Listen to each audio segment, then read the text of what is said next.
네, 반갑습니다. 오랜만에 우리 고등마을에 와서 이렇게 말씀 전하게 돼서요. 감사하고 또 여러분들 고등학생 시기가 좀 힘들고 또 어려울 수 있는데 또 예배의 자리 지키면서 이겨낼 수 있는 저와 여러분 됐으면 좋겠습니다.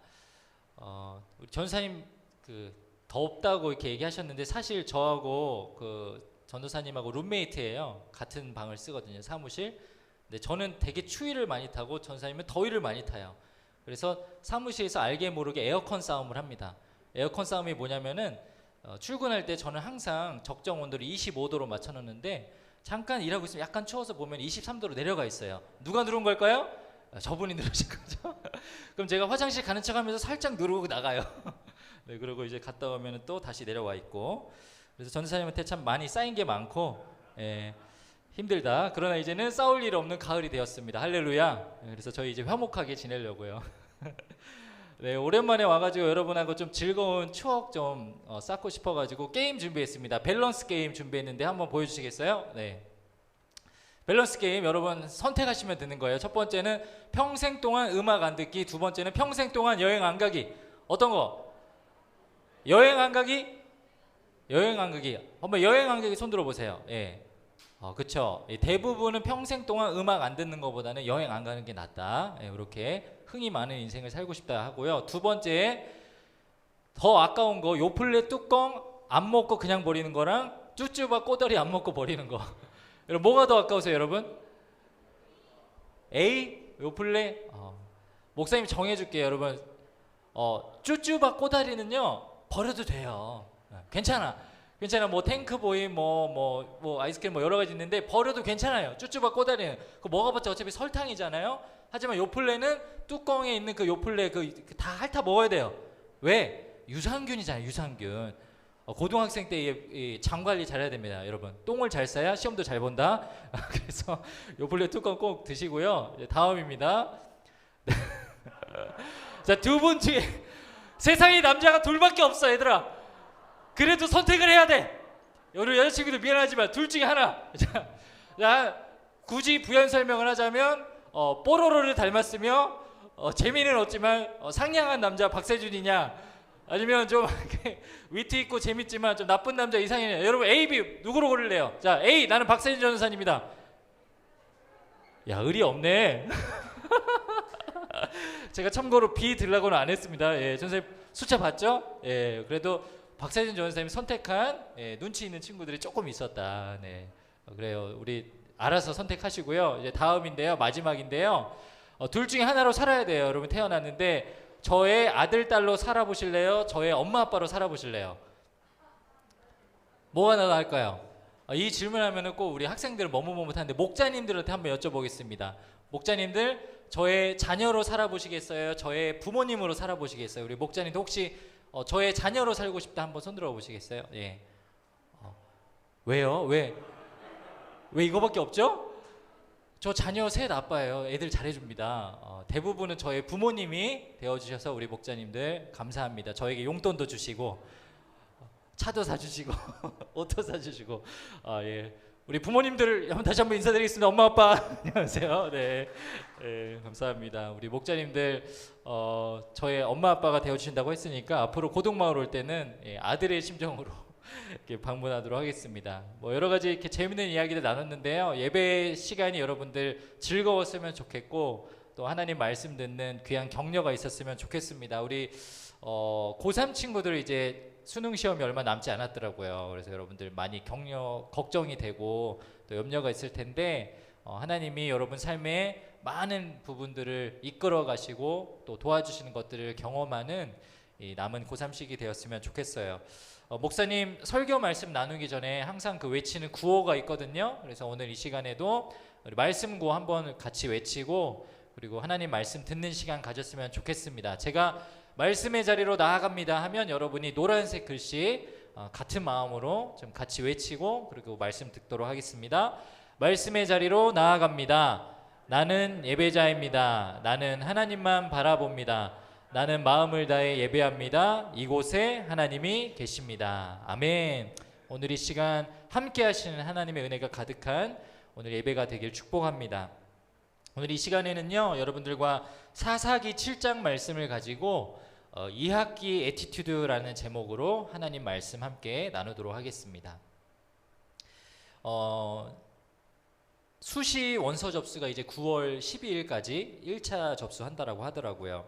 우리 고3 친구들 그 어느 때보다도 여러 고민을 안고 이제 학교를 선택하고 지원해야 되는 아주 중요한 이제 시기를 보내고 있을 것 같습니다. 하나님께서 우리 고등마을 모든 친구들 삶 가운데 역사하시고 함께하기를 우리가 기도하고 또 주님의 이름으로 축복합니다. 매년 수능 시험 날에는 참 여러 가지 이슈가 있는 것 같아요. 뭐 어렵게 시험장에 도착해서 시험을 치르는 경우도 있고, 기껏 시험 준비를 열심히 했는데 작년 같은 경우에는 이제 코로나에 걸려서 재수랑 그 고3 시기 포함해서 2년 동안 준비했던 것이 다 무산되는 그런 안타까운 그런 기사도 본 적이 있습니다. 제가 그래서 수능 시험 날 꼭 여러 가지 뉴스 기사들을 막 검색을 하는 습관이 있는데, 작년에 어떤 기사가 눈에 들어왔냐면 필적 확인에 대해서 이렇게 나와 있는 기사가 있었어요. 근데 제가 사실 그 전에 좀 무식해가지고 필적 확인을 2005년부터 했는데 제가 그걸 전혀 몰랐거든요. 이게 뭐냐면 시험을 수능 시험 치르는 본인이 아닌 다른 사람이 대신 치르는 대필을 막고자 2006년 수능 시험부터 이제 본인이 직접 시험 보는 게 맞는지 수능 시험 접수를 할 때 필적을 써놓고 그거를 실제 답안지랑 조사를 해서 본인이 시험을 봤는지 확인을 한다라고 하더라고요. 그래서 저렇게 시험지에다가 보면은 필적 확인란이 있어서 저기에 주어진 글씨를 이렇게 쓴다라고 합니다. 근데 저 필적 확인란에 들어가는 문구는요, 두 가지 조건이 있는데, 첫 번째는 사람마다 무조건 이 글씨체가 다른 리을, 미음, 비읍이 들어간 자음 두 글자가 합쳐진 글자, 합성 글자가 들어가야 되고요. 두 번째 조건이 아주 중요해요. 두 번째 조건이 뭐냐면 저 문구는 반드시 시험 보는 수험생에게 힘을 주는 멘트가 되어야 합니다. 예를 들어서 저 필적 확인 문구에 너 오늘 시험 잘 볼 것 같니? 뭐 이런 식의 문장을 절대 쓰면 안 된다는 거죠. 이걸 쓰면서 희망이 생기고 나 잘 될 거야 라는 마음이 드는 그런 문구를 써야 된다는 거예요. 재작년에 2019년에는 이 필적 확인 문구에 김남조 시인의 편지, 그대만큼 사랑스러운 사람을 본 일이 없다라고 해가지고 실제로 이 필적 확인 문구를 쓰다가 아이들이 너무 감동을 받아서 뭐 우는 일도 일어났대요. 필적 확인 문구 때문에 시험을 망친 거죠. 그래서 이런 일들이 일어나면 안 돼요, 여러분. 그래서 시험 볼 때는 좀 이성적으로 감성을 조금 억누르고 시험을 잘 봐야 돼요. 최근에 재작년에 이 나태주 시인의 들길을 걸으며라는 이 시에 한 문구가 굉장히 이슈가 됐거든요. 저게 바로 그 글자였습니다. 많고 많은 사람 중에 그대 한 사람이라는 필적 확인 문구였는데요. 그 시의 전문을 제가 여러분들에게, 제가 좀 오늘 목소리가 좋지는 않지만 부드러운 목소리로 여러분에게 한번 들려드리도록 하겠습니다. 반주 한번 깔아주시나요? 예.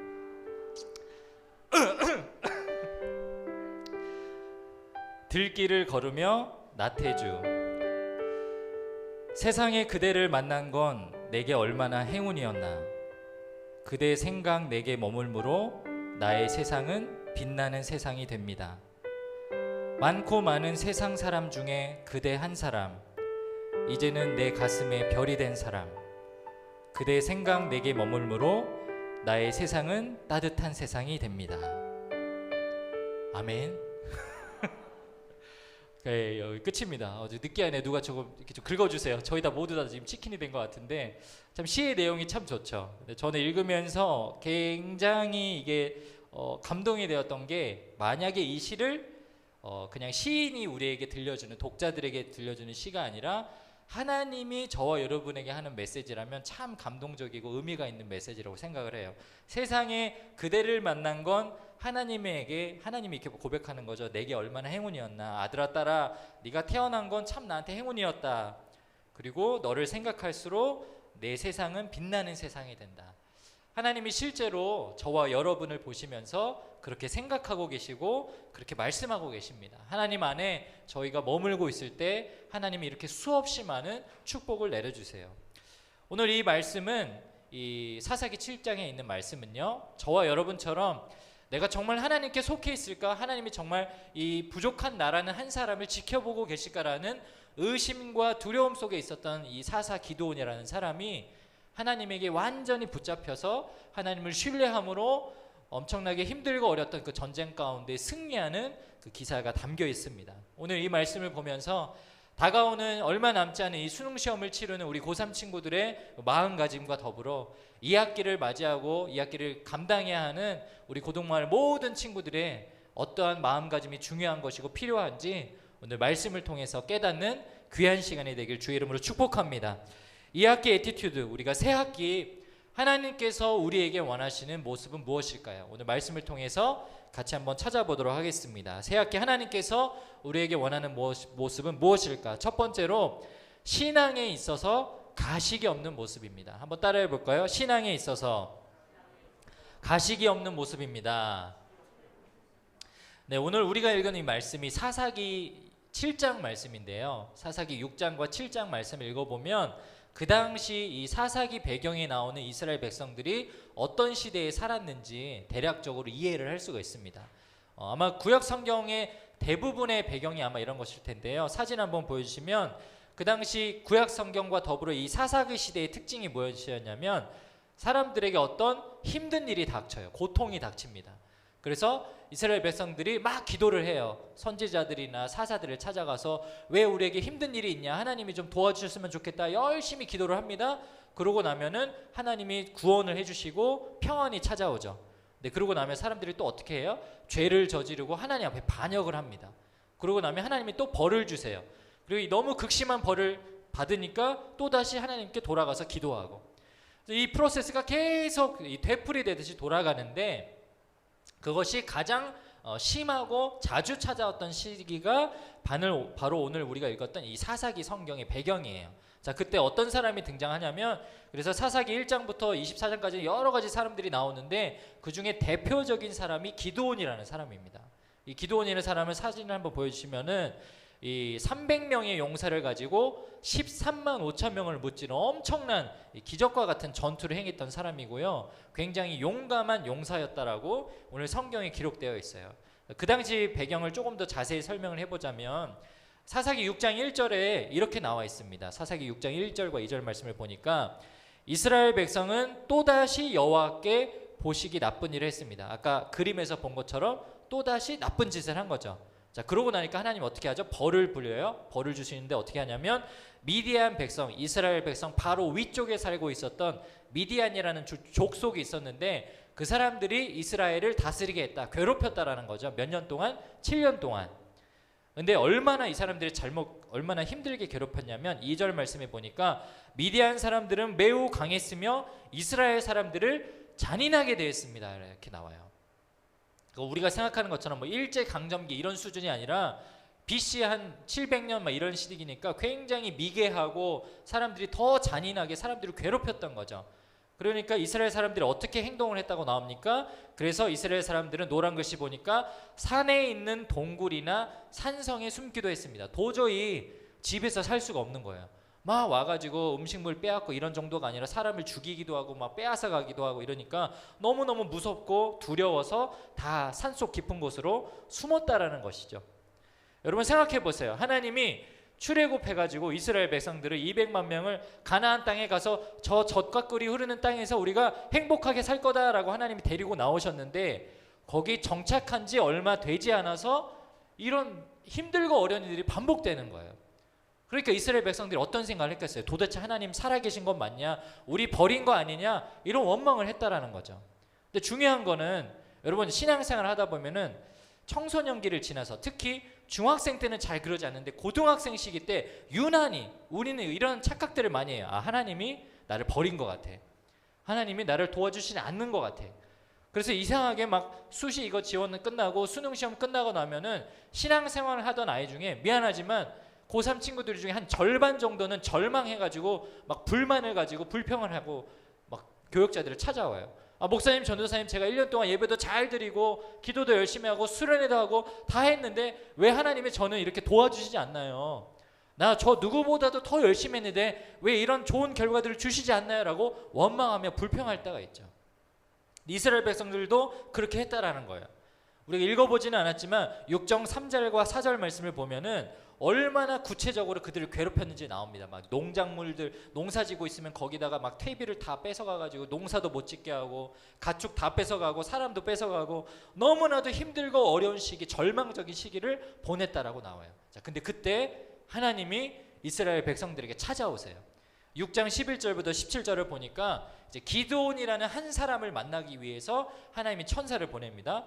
여호와의 천사가 오브라의 상수리 나무 아래에 와서 앉았습니다. 이렇게 이렇게 쭉쭉쭉 나오죠. 12절을 보니까 여호와의 천사가 기드온에게 나타나서 이렇게 말합니다. 힘센 용사여, 여호와께서 너와 함께 하신다. 이렇게 말해요. 여러분이 너무 주저앉아 있을 때, 절망하고 있을 때 하나님이 찾아와서 이런 말씀을 하면 여러분 어떤 반응을 해야 돼요? 너무 감사합니다.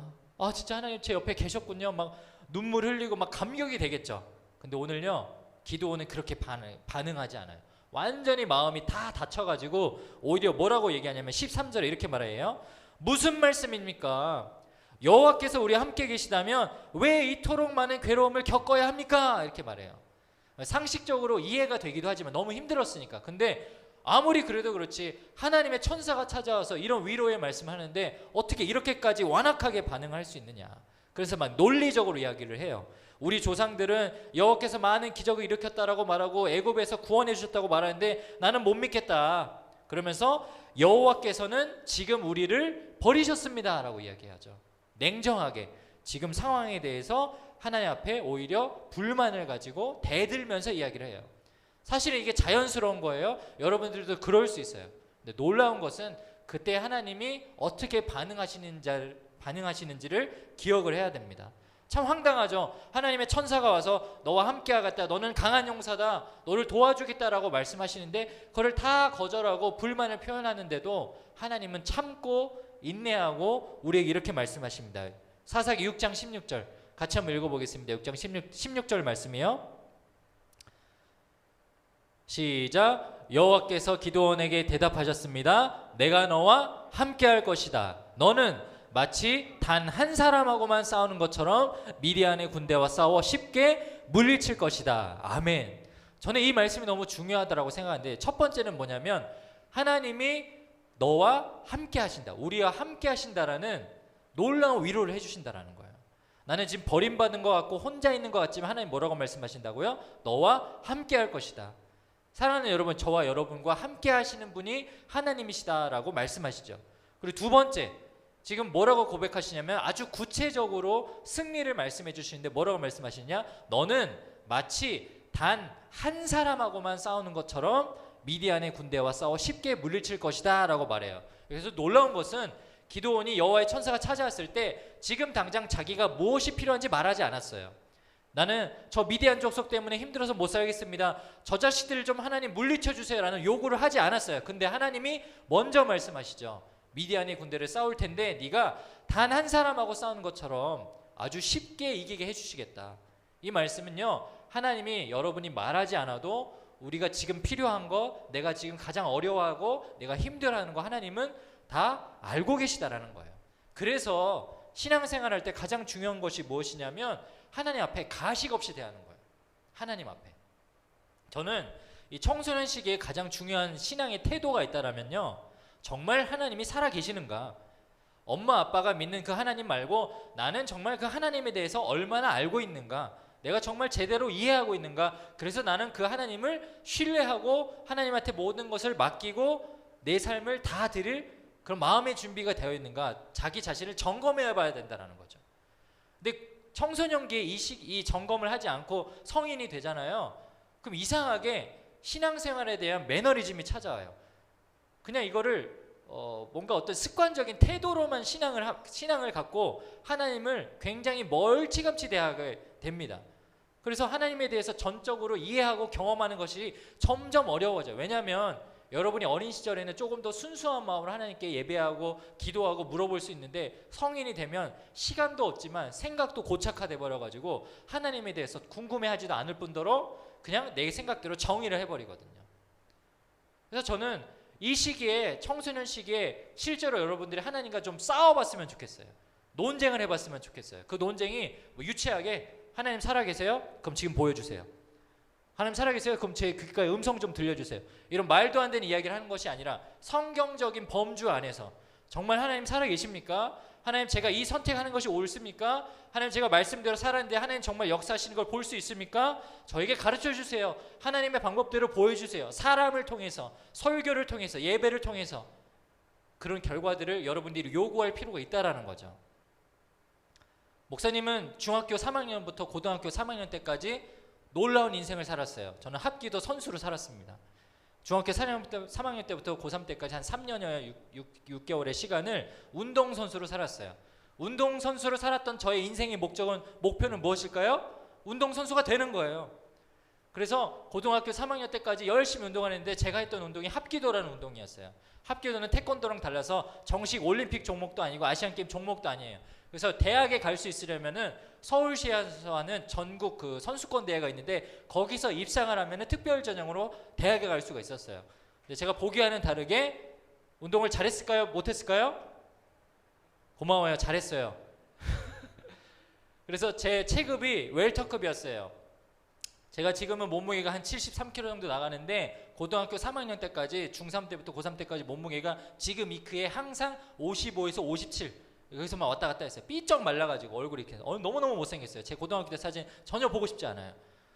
그 시기에 왜 몸무게 관리를 했냐면 제가 시합에 나가려면 웰터급 체급의 한계 노선이 57kg이거든요. 그러니까 저는 비시즌에는 그 정도 이렇게 막 57kg 넘어가서도 살다가 시즌이 되면 55kg까지 감량을 해서 운동을 해가지고 시합을 나가는 거예요. 근데 한 달에 한 번, 뭐 두세 달에 한 번씩 계속 시합이 있어요. 그러고 나서 가장 중요한 시합이 언제 있었냐면 고등학교 3학년 1학기에 있었던 4월에 있었던 전국 합기도 선수권 대회가 이제 안양에 있는 커다란 체육관에서 열렸습니다. 자, 갔는데 문제는 뭐였냐면 이 키 175cm에 55에서 57kg에 해당하는 웰터급 선수가 128명이 모인 거예요. 전국에서. 엄청나게 많이. 차라리 막 헤비급 이랬으면 한 8명 정도 모이니까 한 2판만 싸우면 금메달 딸 수 있는데 제가 체급을 잘못 고른 거죠. 128명이 모여서 대진표를 짰는데 12번을 싸워야지 결승에 갈 수 있는 거예요. 여러분 이게 실제로 말이 안 되는 게 격투기는요. 한 라운드만 해도 여러분 MMA 막 이정격투기 보죠. 그럼 막 거리점에서 막 주먹 날리고 막 할 때 온 힘을 다해서 그 힘을 다 쏟잖아요. 이게 3라운드 하는 것 자체가 말이 안 됩니다. 프로 선수들도. 아무리 고등학생이고 제가 운동으로 연습을 했지만 12판 한다는 것은 인간적으로 말이 안 되는 거예요. 그래서 부전승 몇 번 해가지고 제가 총 10번 대진을 했는데 감사하게도 8번을 이겼어요. 그래서 제가 준결승전에 이제 진출하게 됩니다. 여러분 1등 하면요 한체대 가고요. 2등 하면은 그때 당시 경기대 어디 간다 그랬고 3등 해도 어느 대학에 갈 수 있어요. 그래서 이름 있는 대학에 특별 전형으로 갈 수 있는 거예요. 그럼 제 목표는 뭐예요? 3등만 하자.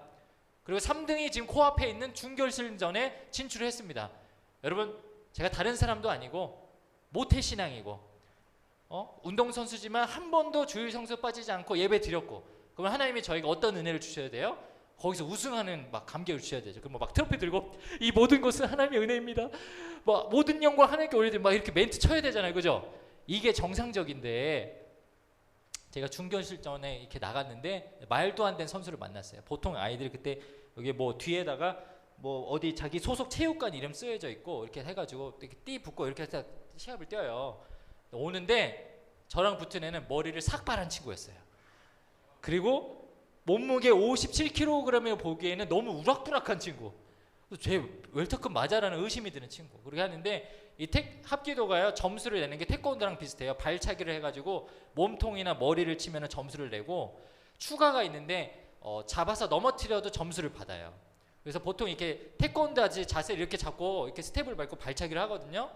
근데 저는 이렇게 하고서 이렇게 시합을 나가는데 8판을 다 그렇게 싸웠죠. 거리 재면서 발차기 하고 제 주특기가 뒤차기였어요. 이렇게 하다가 살짝 빠지는 척하면서 이렇게 뒤돌려서 뒤를 차가지고 몸통을 때려서 점수를 내는 그게 제 전략이었는데 저랑 반대편에 붙는 친구가 자세가 이상한 거예요. 이렇게 이게 태권도 하는 자세로 와야 되는데 걔는 어떻게 자세 차냐면 이렇게 해가지고 뭐 이상해. 나는 스텝을 할까 얘는 이러고 오는 거예요. 이렇게 무슨 뱀 뭐 사건 이런 것처럼. 뭐지 쟤는? 이상하게 도대체 정보도 없고 쟤는 무슨 생각을 하고 발차기 이렇게 왜냐면 이렇게 하면 거리를 발차기를 할 수 있는 게 앞차기밖에 없거든요. 되게 불리해요. 근데 이렇게 하고 오면서 점점 거리를 좁혀서 오는 거예요. 뭐지? 하고서 발차기를 냅다 딱 날렸는데 얘가 기다렸다는 듯이 왼쪽 옆구리에 제 발을 팍 끼더라고요. 그리고 달라붙어서 저를 넘어뜨리는 거예요. 바로 그 자리에서 2점. 이게 뭐냐면 전술이 점수를 내는 게 발차기로도 타격으로도 점수를 낼 수 있는데 넘어뜨려도 점수를 내는, 얘는 그거 전문인 거야. 제가 잘못 만난 거예요. 발차기를 전문으로 하는 애가 발차기를 전문으로 잡아서 넘어뜨리는 애를 만난 거예요. 근데 아주 중요한 준결승전에서 하필 걔를, 그래서 제가 무려 8대 0으로 냅다 그냥 8대 0으로 한 점도 못 내고 스코어를 집니다. 너무 화가 나가지고 그날 집에 오자마자 도복을 의류 쓰레기함에 버리고 관장님한테 문자 한 통 넣었어요. 저 운동 안 합니다. 완전 낙심했거든요. 내가 다른 것도 아니고 3년 6개월 동안 이렇게 열심히 노력해가지고 나 이거 하나 해보겠다고 하나님 앞에 서원하면서 열심히 했는데 어떻게 거짓말처럼 마지막 시합에서, 그것도 뭐 초반에 떨어졌으면 아쉽지라도 않죠. 아, 내가 못하는 애구나. 근데 코앞에서 정말 이거 한 라운드만 이기면 내가 원하는 대학 갈 수 있다는 목표가 있었는데 거기서 하나님이 무너뜨리느냐, 이런 질문을 던진 거예요. 하나님, 정말 내 삶을 인도하고 계십니까? 하나님 정말 살아계십니까? 하나님 정말 저를 하나님의 자녀로 삼으셨습니까? 근데 어떻게 하나님 저를 이렇게 버리십니까? 놀랐지만 하나님과 그렇게 씨름하듯이 가진 질문을 가지고 해답을 찾고 하나님 인격적으로 만나고 제가 목회자가 될 수 있었던 거죠. 사랑하는 여러분, 여러분의 인생 가운데 이 놀라운 질문 하나님께 던져볼 수 있는 저와 여러분의 인생이 되길 축복합니다. 사사 기드온처럼, 또 제가 그랬던 것처럼 하나님 앞에 그냥 가식적으로 하나님 도와주시겠지, 하나님은 좋은 분이시니까, 내가 알지 못하고 내가 경험하지 못한 하나님을 그저 미신적인 태도로 대하는 여러분의 인생이 아니라 정말 하나님을 인격적으로 만나고 경험하고, 그래서 하나님이 도와주시는 것을 체험할 수 있는 우리 고등마을, 우리 모든 친구들의 인생이 될 수 있기를 주의 이름으로 축복합니다. 두 번째로, 우리 새학기 하나님께서 우리에게 원하시는 모습은 무엇일까요? 두 번째로, 우리는 내 능력이 아닌 하나님을 의지하는 모습을 가져야 됩니다. 한번 따라해 보겠습니다. 내 능력이 아닌 하나님을 의지하는 사람이 되어야 합니다. 오늘 2절 말씀을 같이 한번 읽어볼게요. 2절 말씀요. 시작. 여호와께서 기드온에게 이르시되 너를 따르는 백성이 너무 많은즉 내가 그들의 손에 미디안 사람을 넘겨주지 아니하리니 이는 이스라엘이 나를 거슬러 스스로 자랑하기를 내 손이 나를 구원하였다 할까 함이니라. 아멘. 자, 기드온이 하나님을 만나죠. 그리고 하나님의 천사가 다시 한번 자기한테 불만을 표하는 기드온에게 뭐라고 얘기했다 그랬어요? 네가 미디안 한 사람하고 싸우는 것처럼 네가 승리하게 해줄게, 도와줄게. 자, 근데 우리가 읽어보진 않았지만요, 실제로는 기드온이 그 말을 믿지 않아요. 의심을 합니다. 그래가지고 실제로 정말 하나님이 도와주신다고요? 무려 3번이나 하나님을 시험해요. 아주 유치한 시험들을 해요. 하나님의 천사한테 너 여기 잠깐 있지 말고 내가 어디 갔다 올 테니까 좀 기다려줄 수 있어요? 이게 가짜일 수도 있으니까요. 그래가지고 갔다 올 동안 하나님의 천사를 기다리게 하는 걸 하고, 어떤 날은 자기가 양털을 모아놓은 거 있는데 새벽에 이슬이 맺히지 않냐, 이런 걸 가지고 3번이나 시험을 하면서 진짜 하나님이 나에게 승리를 주시겠구나라고 이제 마음의 확신을 가지고 전쟁터로 나갑니다. 자, 근데 거기서 문제가 생기는데, 그 당시 미디안 족속들이 이스라엘 백성들과 싸우기 위해서 몇만 명의 군사가 모이냐면 13만 5천 명의 군사가 모입니다. 자, 그러면 전쟁을 하려면 13만 5천 명하고 싸우려면은 몇 명이 모여야 승산이 있어요? 적어도 13만 5천 명보다 많아야 승산이 있는 거죠. 자, 근데 사람들이 모였는데 그때 하나님께서 이런 명령을 하세요. 사사기 7장 2절에 보니까 미디안 백성과 싸울 이스라엘 백성이 너무 많다. 사람들이 지금 기드온아 너무 많이 모였다. 그러면서 사람들을 돌려보냅니다. 3절에 보니까 이제 이스라엘 백성에게 이렇게 명령하여라. 누구든지 두려운 사람은 길라산을 떠나 집으로 돌아가도 좋다. 그러니까 몇 명이 돌아갔다고 나와요? 2만 2천 명. 처음에 모였던 숫자도 사실 적었던 거예요. 3만 2천 명이 모였었는데 2만 2천 명 집으로 가고 몇 명 남았습니까? 10,000명 남았어요. 여러분, 10,000명 남았고 13만 5천 명이 대기하고 있으면 전쟁을 해야 돼요? 말아야 돼요? 도망가야죠. 왜 그런 미련한 싸움을 합니까? 자, 근데 하나님이 기드온에게 전쟁이 승리해 준다라고 했으니까 기드온이 믿고 기다려요. 그리고 기드온은 이스라엘 전쟁 역사상 이 구약 성경에 잡혀 있는 모든 전쟁 역사상 가장 어리석은 명령을 내립니다. 그게 뭐냐면 군사들에게 지금 두려워 떠는 사람 집에 돌아가세요 라고 해요. 다 도망가라. 괜찮다. 우리 지금 이거밖에 안 남았는데 싸울 사람 남으세요. 좀 걱정되면 괜찮아요. 가세요. 집에 가세요. 식구들 돌봐야죠. 아마 저러면 뒤도 안 보고 갔을 거예요, 집에. 여러분, 고대 전쟁은요, 이 당시 전쟁은 활이나 뭐 어떤 전차가 있거나 이런 도구가 아주 잘 준비되어 있는 전쟁을 치르는 시기가 아니에요. 완전히 고대는요, 여러분 혹시 뭐 그런 영화를 봤을지 모르겠는데 진짜로 막 이렇게 돌 들고 뭐 칼도 아닌 도끼 같은 거 들고 막 내려찍고 사람들이 달라붙어가지고 싸우는 육탄전이에요. 그래서 그냥 숫자가 많을수록 무조건 승리하는 단순한 전투란 말이죠. 근데 오늘 승리에 있어서 가장 중요한 요인인 사람 수를 빼는 일을 기드온이 한다라는 거예요. 그리고 사사기 7장 4절에서 8절 말씀을 보는데 하나님이 더 말도 안 되는 말씀을 하세요. 4절에 보니까 이제 10,000명 남았는데 하나님 뭐라고 말씀하시냐면 여호와께서 기드온에게 다시 말씀하셨습니다. 아직도 사람이 너무 많다. 13만 5천 명과 싸우기에 10,000명도 아직 많다라는 거예요. 그러면서 말도 안 되는 명령을 하시는데 물가로 데리고 가라. 그리고 나서 여호와께서 기드온에게 말씀하십니다. 5절 말씀을 보니까 개처럼 혀로 물을 핥아먹는 사람과 무릎을 꿇고 물을 손으로 담아서 먹는 사람을 구별하여서 이렇게 두 부류로 나눠라. 그래서 6절에 보니까 여호와의 명령대로 물을 먹는 사람을 봅니다. 물을 손에 담아가지고 핥아먹는 사람이 300명이었고 나머지 9,700명은 무릎을 꿇고 이렇게 핥아먹었다라는 거예요. 그러자 그때 여호와께서 7절에 이렇게 말씀하시죠. 내가 물을 핥아먹은 사람 300명으로 너희를 구원하리니 나머지는 돌려보내라. 다른 사람들은 모두 집으로 보내라라고 합니다. 그래서 10,000명 중에 무려 몇 명을 집으로 또 돌려보내죠? 9,700명. 300명 남았어요. 300명. 하나님이 그들을 물가로 인도해가지고 말도 안 되는 시험을 하죠. 사진을 보여주면요, 마치 이런 광경에 있는 거예요. 그 샘 곁에 서가지고 수없이 많은 사람들이 10,000명이 모여서 물을 먹는데, 쟤 서서 먹네, 쟤 핥아 먹네, 자 핥아 먹은 사람 이쪽으로 오세요. 자 서서 먹은 사람 저쪽. 막 분리를 했다라는 거예요. 이쪽이 훨씬 많은데 그 9,700명 집으로 돌려보냈어요. 아마 가면서도 의아했을 거예요. 그 사람들은 왜 우리가 물 먹었다고 집에 가야 되지? 핥아먹은 300명이 남았습니다. 자, 성경학자들이 이 기사를 보고 이런 여러 가지 해석을 해요. 무릎을 꿇고 손을 이렇게 해가지고 먹는 사람들은 물을 마시면서도 좌우를 자주 살피는 사람이다 보니까 겁이 많았을 것이다. 그래서 하나님이 겁 많은 사람들이라서 그 사람들 9,700명이나 되지만 돌려보낸 거다.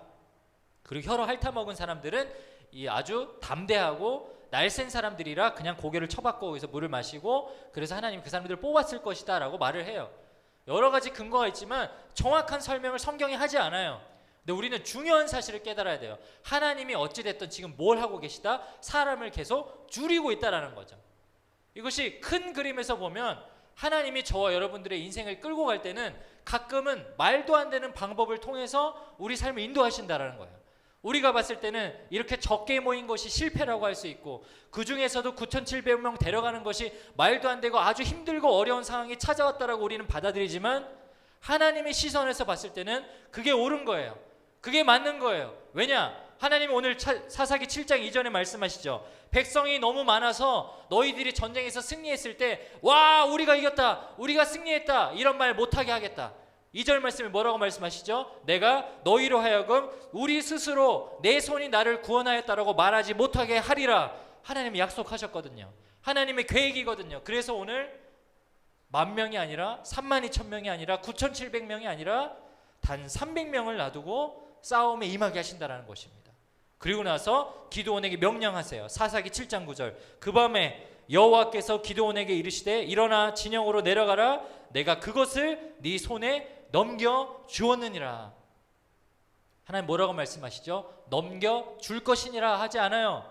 이미 과거형, 완료형으로 내가 모든 것을 너에게 넘겨 주었다라고 하나님 말씀하시는 것입니다. 하나님 그러기 위해서 숫자를 줄이신 것입니다.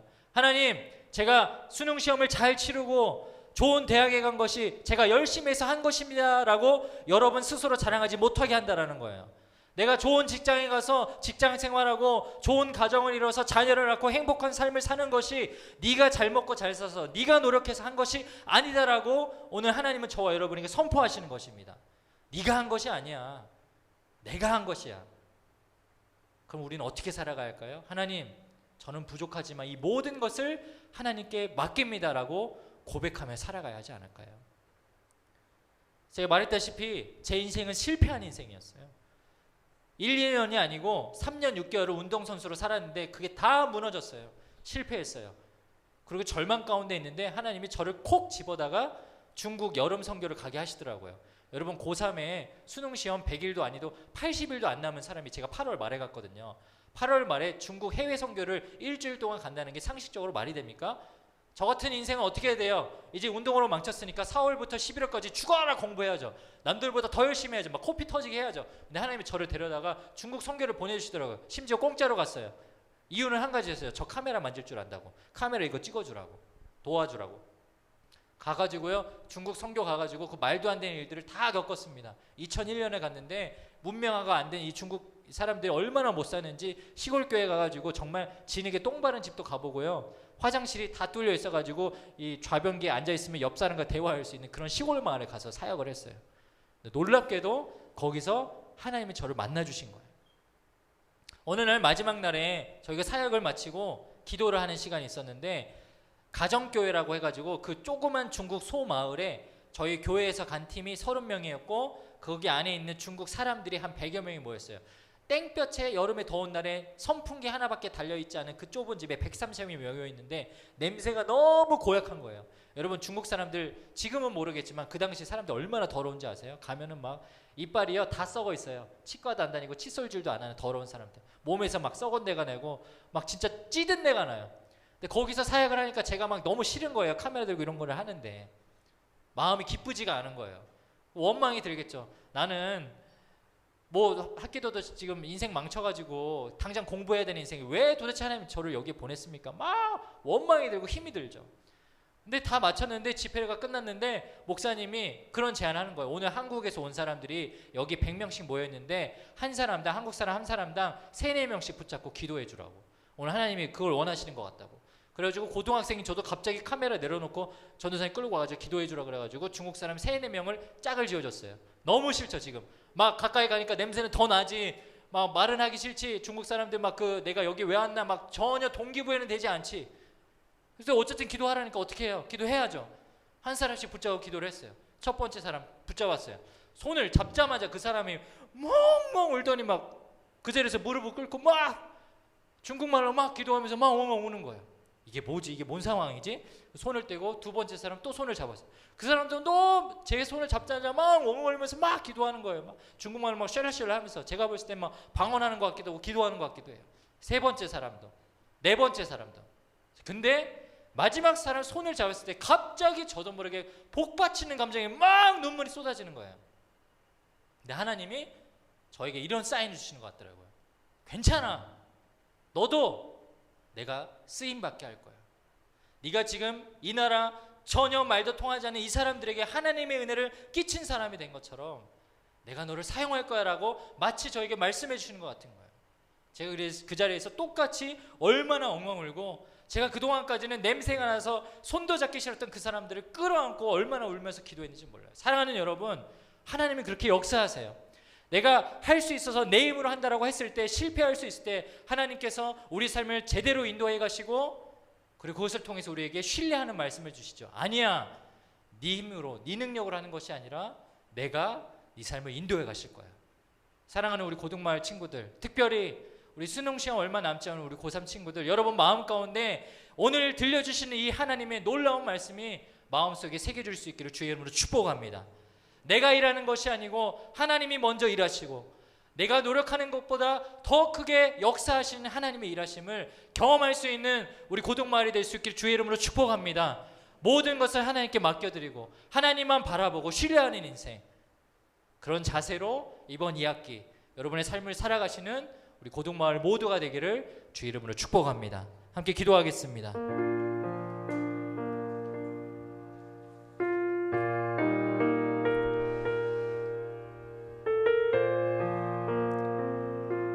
오늘 사사기 7장 말씀은 하나님이 놀라운 계획을 서두에서부터 이렇게 말씀합니다. 여호와께서 기드온에게 이르시되 너를 따르는 백성이 너무 많은즉 내가 그들의 손에 미디안 사람을 넘겨주지 아니하리니 사람의 손에 의해서 전쟁을 승리하게 하는 것이 아니라라고 말씀하시죠. 그리고 하나님께서는 하나님의 손으로 이스라엘 백성들을 구원하시고 우리를 붙잡으신다라고 말씀하십니다. 여러분, 이 시간 그런 마음으로 우리가 기도했으면 좋겠습니다. 하나님, 그렇습니다. 하나님, 내 능력으로 내 힘으로 이 고등학생 시기를 보내는 것이 아니라 하나님이 나와 함께 하심으로 이것을 승리하는 경험을 할 수 있는 우리들이 되게 하여 주시옵소서. 나는 연약하지만, 나는 부족하지만 여전히 강하시고 완전하신 하나님을 신뢰하는 우리 인생이 되게 하여 주시옵소서. 우리가 그렇게 하나님을 따라가길 소망합니다. 그렇게 하나님을 따르기를 소원합니다. 하나님, 우리 삶을 인도하여 주시옵소서. 우리 한번 이 시간 다 함께 자리에서 일어나서 우리 그런 마음으로 이 찬양 함께 고백하고 기도했으면 좋겠습니다.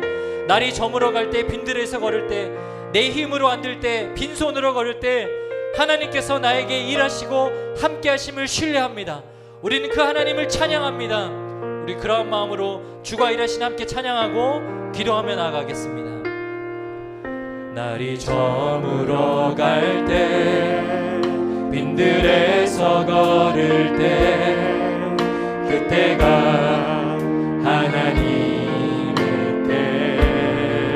내 힘으로 안 될 때, 내 힘으로 안 될 때, 빈손으로 걸을 때 내가 고백해 여호와.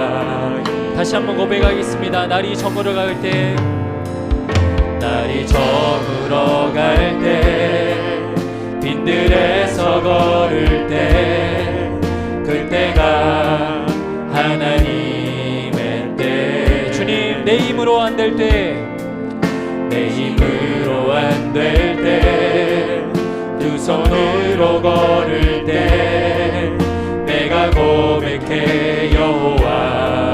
그때 우리 주님이 일하십니다. 주가 일하시네, 주가 일하시네. 주께 아끼지 않는 자에게 주가 일하시네, 주가 일하시네. 신뢰하며 걷는 주님의 일하심을 신뢰함으로 다시 한번 고백합시다. 주가 일하시네, 주가 일하시네. 주께 아끼지 않는 자에게. 아멘. 주가 일하시네, 주가 일하시네, 주가 일하시네. 신뢰하며 걷는.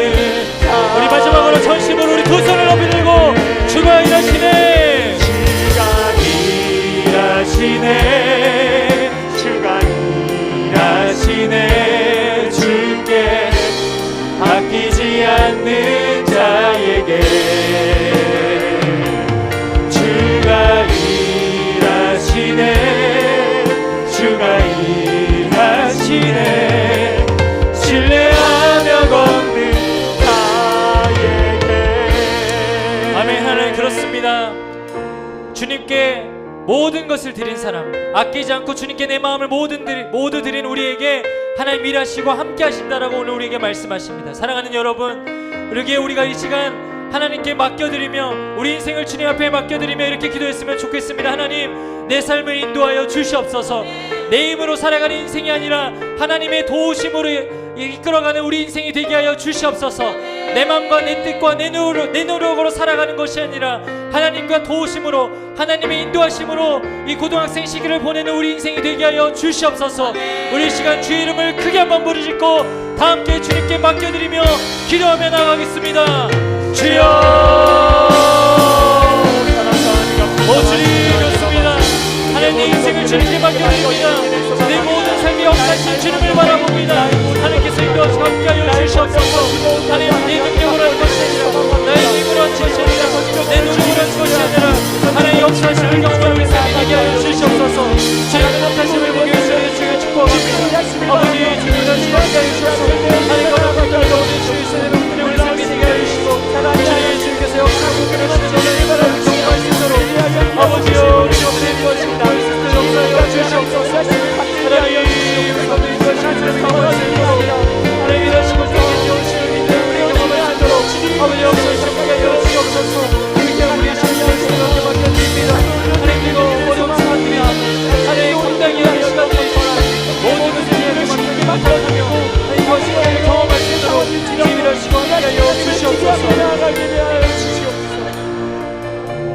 살아계신 하나님,